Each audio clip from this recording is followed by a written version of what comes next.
the Tales of St Nicholas Part 2. You think we have bad winters here? We don't know what bad winters are. Over in Turkey, where Bishop Nicholas lived, they would call a bad winter an iron winter or a wolf winter. An iron winter because if you wanted to get anything out of the ground, your beets, your turnips, you had to take iron to it. It was a wolf winter if it was so bad that the wolves came down out of the mountains, came down out of the forests. They lost their fear of men, they were so cold and hungry, and they would scavenge amongst the towns and villages. Oh, they'd take chickens, sheep, goats, usually. But this winter was bad. This winter was long and cold and desperate. And now the wolves, they were taking not just sheep, they were taking cows, they were taking cattle, and boys were disappearing from around the villages, young boys. Nobody came and went anywhere except they went out to their local inn, because the innkeeper always had a roaring fire, was able to put a good mug of hot spiced wine in front of you, and, if you could afford it, a hot meat pie. He always seemed to have a supply of hot meat pies. Nobody came except Bishop Nicholas. Nothing would stop Bishop Nicholas visiting his flock. And so, in a sense, no one was surprised when one day, shortly before sunset, who should come striding down the road but the bishop? Well, he goes straight to the inn. And the innkeeper sits him down beside the fire and says, "Get your hot drink and a hot food inside you, your grace." There is very quickly a mug of hot spiced wine in front of him, and Bishop Nicholas drinks it gladly. And some short time later, the innkeeper brings a plate featuring a hot meat pie, la spécialité de la maison, your grace. And it looks lovely. It's golden, it's baked, it's oozing gravy.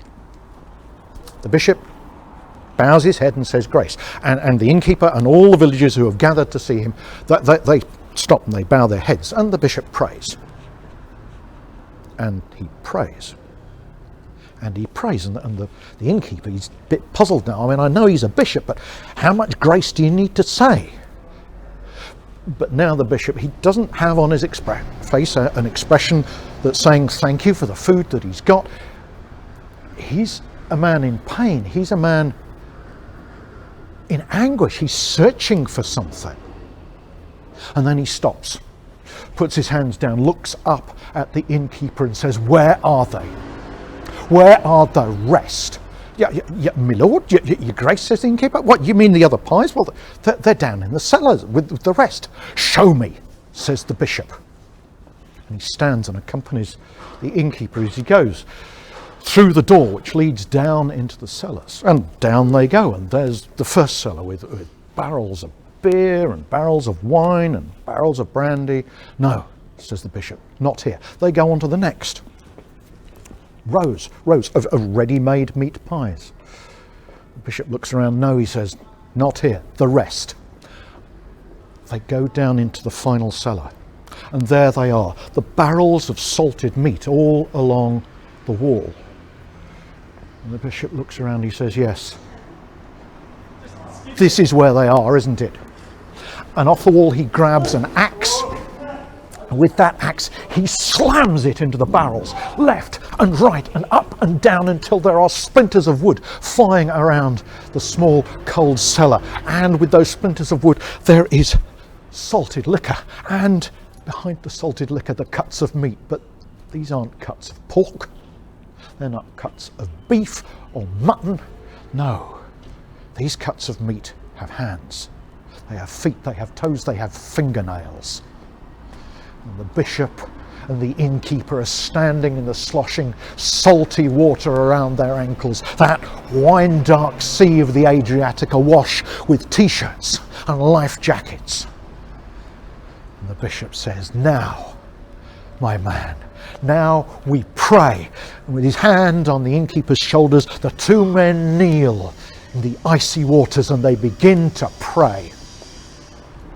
Up in the inn above, the entire village is now gathering, and they're listening to the voice of of the bishop praying from down in the cellar. All through that long, cold night, the sound of the bishop's voice drifting up from the cellar, up through the cellar steps. And they wait. Shortly before dawn, the bishop's voice falls silent. As the sun rises over the hilltops, a sound is heard, the sound of feet sloshing through ankle-deep water, the sound of bare feet climbing the cold stone steps out of the cellar. There is somebody standing behind the cellar door, but no one in that inn dares go over and open it. And then the cellar door begins to open, and there is one of the lost boys, one of the boys who's been missing for weeks, for months, and behind him a second, and after him a third. And then there is the bishop pushing the innkeeper into the inn. The innkeeper kneels in front of the fire and confesses that the meat pies they've been eating these last few months have included boys. I would like to tell you that there was a trial, but the innkeeper was not alive to see the sunset. Nobody went back to the inn, and when a few months later it burnt down, nobody mourned and no one rebuilt it. But the stories about St Nicholas, they grew. Word of his power spread throughout the land, and the fact that his concern was for children spread far and wide. And if you would hear more tales of St Nicholas, then listen on.